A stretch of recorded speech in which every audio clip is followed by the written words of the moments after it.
जय हिंद एवरीवन। आज हम पढ़ेंगे present perfect continuous tense. Present perfect continuous tense.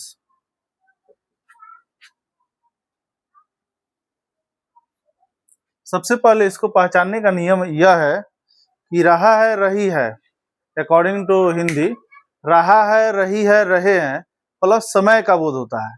अगर समय नहीं है और सिर्फ रहा है रही है तो समझ लीजिएगा वो सिर्फ कंटिन्यूअस होगा, वह परफेक्ट कंटिन्यूअस नहीं होगा। इसीलिए इसमें एकदम समय का बोध होना जरूरी है।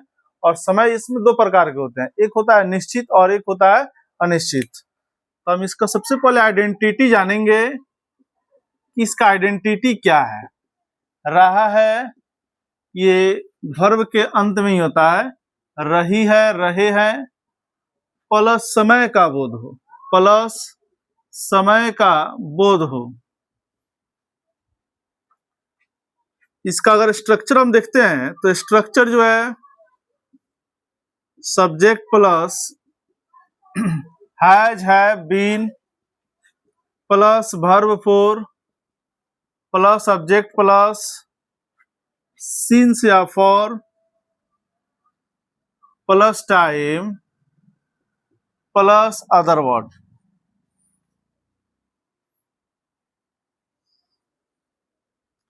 आपका ये हुआ स्ट्रक्चर। इसका स्ट्रक्चर लगातार हम देख ले रहे हैं। जैसे कि इसका निगेटिव स्ट्रक्चर देखते हैं। निगेटिव में सब्जेक्ट के बाद ही हैज हैव के बाद ही तुरंत हम नॉट लगाएंगे।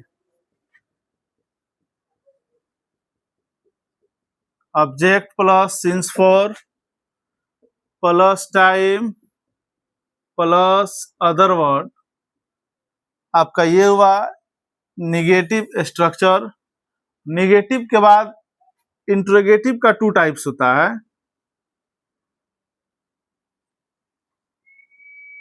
एक ये होता है कि हम हेल्पिंग वर्ब को बाहर करते हैं और एक होता है क्वेश्चन वर्ड। उसमें हम क्या करेंगे, हैज हैव को बाहर करेंगे। यदि नॉट है तो नॉट यूज करेंगे। बीन उसके बाद वर्ब फोर हो जाएगा, ऑब्जेक्ट हो जाएगा, since for plus time plus other words. Last में आपको क्वेश्चन मार्क्स देखने को इसमें मिलेंगे।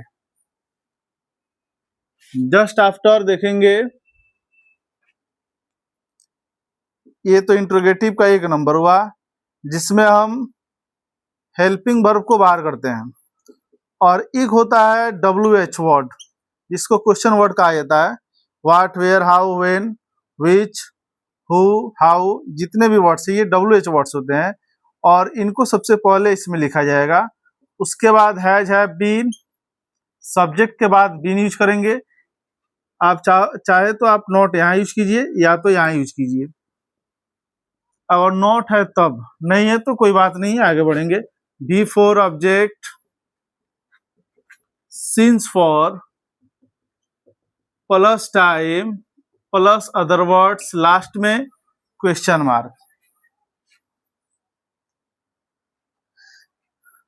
उसके बाद समस्या ये बनेगी, आपके साथ समस्या ये होगी कि भाई सिंस का प्रयोग कहाँ करेंगे और फॉर का प्रयोग कहाँ करेंगे। सिंस क्या दिख रहा है, ये वीडियो में दिख रहा है, सिंस दिख रहा है, बाकी सब आ रहा है ना। अब आपका सवाल बनता है कि भाई सिंस का प्रयोग कहाँ करेंगे और फॉर का प्रयोग कहाँ करेंगे। किसी बीते निश्चित समय से, कोई समय जो है बीत चुका है और वह समय निश्चित है, उसके लिए हम सिंस का प्रयोग करते हैं। जैसे में आप देख सकते हैं 3 o'clock, 2 AM, 3 PM, 2 PM, यानी कहने का सेंस है अगर टाइम फिक्स है तो वहां पर हम लोग सिंस का प्रयोग करेंगे। अगर वीक्स है, सप्ताह का नाम है, वीक्स नेम है, तो सप्ताह का नाम अगर दिया हुआ है तो अभी टाइम फिक्स है, वहां पर हम सिंस का प्रयोग करेंगे। अगर समय यहाँ पर दिखाया गया है, कोई भी ईयर हो, अगर ईयर दिखाया गया है, अगर ईयर यहाँ पर फिक्स है तो वहां पर सिंस का प्रयोग करेंगे, जैसे 1998, 2001, 2002, 2003, 2004 कुछ भी हो सकता है, सिंस। और समय हमेशा याद रखना है, समय हमेशा बीता हुआ होना चाहिए, आगे का समय नहीं होना चाहिए। जैसे मंथ का कोई भी नेम हो, मंथ्स नेम, जनवरी, फरवरी, मार्च, अप्रैल, मई, जो भी हो, उसके लिए भी सिंस का प्रयोग करते हैं। Yesterday, day before yesterday, birthday, anniversary, अगर ऐसा है तो वहां भी सिंस का प्रयोग करते हैं। चाइल्डहुड है, एडल्टहुड, बर्थ, बिगिनिंग, तो वहां पे भी सिंस का प्रयोग करते हैं। यह भी टाइम फिक्स में ही होता है। सिंस यू आर हियर, इस तरह का अगर आपको दिख रहा है सेंटेंस तो वहां भी सिंस का प्रयोग करते हैं। Since left, since you called me. अब देखेंगे फॉर। फॉर जो होता है किसी बीते समय की अवधि से, यानी वह भी समय जो बीत चुका रहता है और वह पीरियड चल रहा हो, उसके लिए हम बाबू फॉर का प्रयोग करते हैं। जैसे for 2 second, 3 minutes, 2 days, 2 weeks, 2 months, 2 years, for a long time, for a while, for a short while, for few seconds, for few minutes, for few hours and for few days। इस तरह का अगर आपको कहीं भी दिखता है तो सिंस या फॉर कहाँ लगाएंगे आपको यहाँ पे पता चल जाएगा। जैसे कि हम लोग, मैं 2 घंटे से अंग्रेजी पढ़ा रहा हूँ।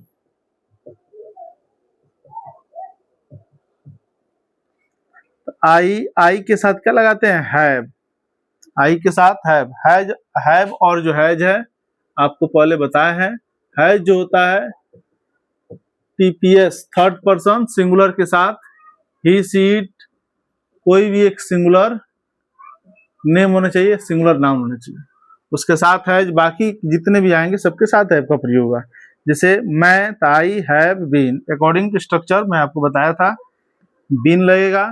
बीन के बाद वर्ब 4, तो वर्ब यहाँ पर रीड है तो रीडिंग करेंगे। उसके बाद ऑब्जेक्ट ये है तो इंग्लिश, इंग्लिश यहाँ पे प्रोपर नाउन है इसलिए फर्स्ट लेटर इसका कैपिटल होगा। उसके बाद यहाँ 2 घंटे से, यहाँ पे टाइम फिक्स नहीं है, निश्चित समय नहीं है, यह समय जो अनिश्चित है, तो इसके लिए हम फॉर लगाएंगे। 2 आवर्स, 2 आवर्स, 2 आवर्स। अब हमारा जो है ये सेंटेंस कंप्लीट सही होता है। अगर ऐसा नहीं है तो गलत हो जाएगा। आपको हमने शुरू में बताया था इसका स्ट्रक्चर। अफर्मेटिव के लिए subject plus has, have been plus verb 4 plus subject since, for plus time plus other word. उसके बाद हमने बताया आपको निगेटिव में subject plus has, have, not, been plus verb 4 plus subject plus since, for time plus other word.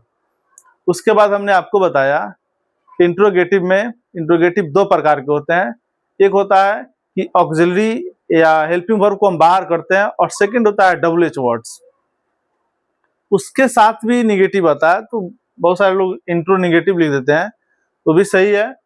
तो intro negative के साथ हम करते हैं तो वहां पे नॉट को लेके चलेंगे। हैज हैव को पहले बाहर करेंगे, subject plus not plus been plus verb 4 plus subject plus since, for time plus other word. उसके बाद WH वर्ड्स जो आता है उसके साथ इंट्रो निगेटिव करते हैं। निगेटिव करते हैं तो WH plus has, have plus not, been, not plus subject plus been, verb 4 object plus since, for plus time plus other words. वैसे करके हम लोग बनाएंगे। एक आध और एग्जाम्पल हम लोग देखेंगे, एग्जाम्पल में आपको और बताएंगे।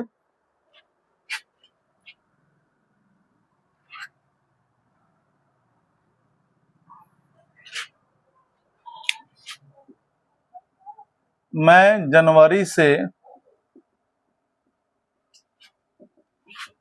अंग्रेजी पढ़ा रहा हूं।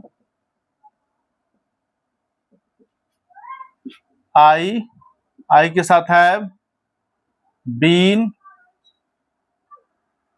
रीडिंग। स्ट्रक्चर अगर आपको याद नहीं है, पीछे बैक वीडियो बैक करके आप देख सकते हैं स्ट्रक्चर।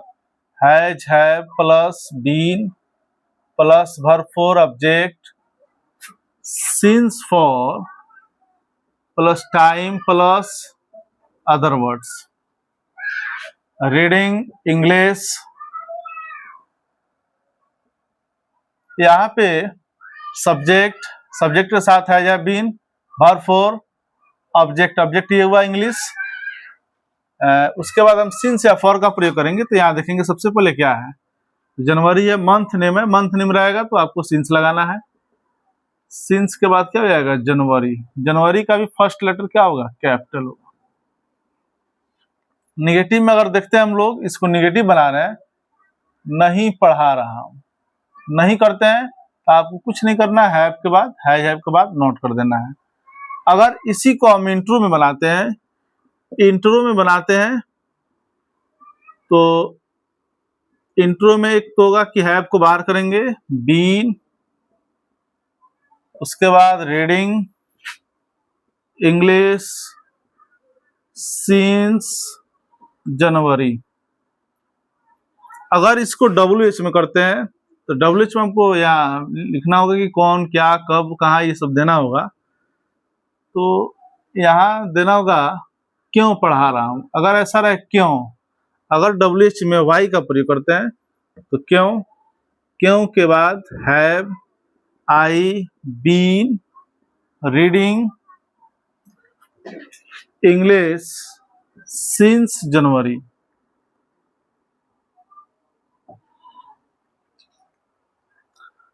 आपको ये पता होना चाहिए, इंग्लिश में इंट्रोनेगेटिव भी होता है। तो इंट्रोनेगेटिव में आप हैज हैव के बाद भी नॉट का प्रयोग कर सकते हो, अगर निगेटिव है तो। नहीं है तो कोई बात नहीं है।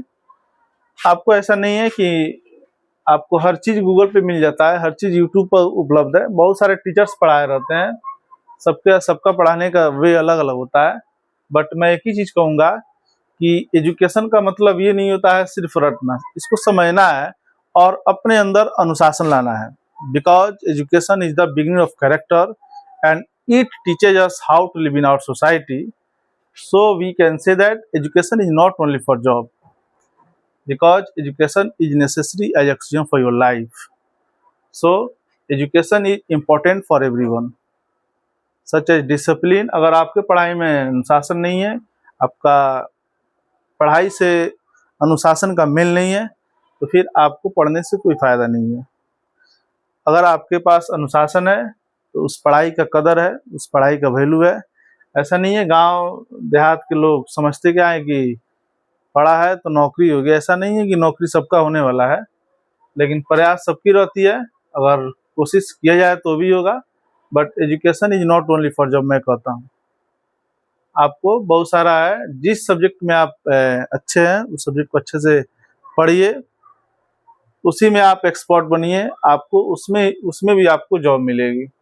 इसलिए, और इंग्लिश एक ऐसा सब्जेक्ट है, आपको पूरे लगभग वर्ल्ड में इसको बोली जाती है। So because it is an international language and it is frequently all over the world, लगभग सभी देशों में बोली जाती है। तो English is very important. But English is the second language of India, first language नहीं है। बट आज के दौर में फर्स्ट होते जा रहा है, और हिंदी जो है सेकेंड पे चली जाएगी लगभग।